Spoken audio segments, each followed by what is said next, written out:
আমি প্রথমে গভীর শ্রদ্ধা ভরে স্মরণ করছি বাংলাদেশ জাতীয়তাবাদী দল বিএনপির প্রতিষ্ঠাতা, স্বাধীনতার ঘোষক, যেই মহানায়ক না থাকলে হয়তো বা আমরা এই স্বাধীন দেশে স্বাধীনভাবে চলতে পারতাম না।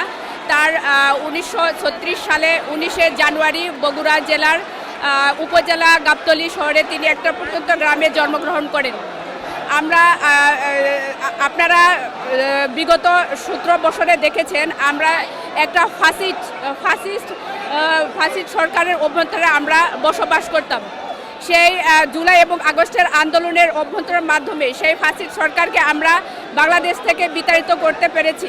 এর আগে আমরা কখনোই এইভাবে জাঁকজমকভাবে এবং উৎফুল্লভাবে কোনো প্রোগ্রাম বা কোনো জন্মদিন আমরা শান্তিভাবে পালন করতে পারি নাই। কিন্তু শেখ হাসিনা বাংলাদেশ থেকে পালিয়ে যাওয়ার পর আমরা স্বাধীনভাবে যে কোনো প্রোগ্রামে মুক্তভাবে আমরা এবং স্বাধীনভাবে পালন করতে পারি।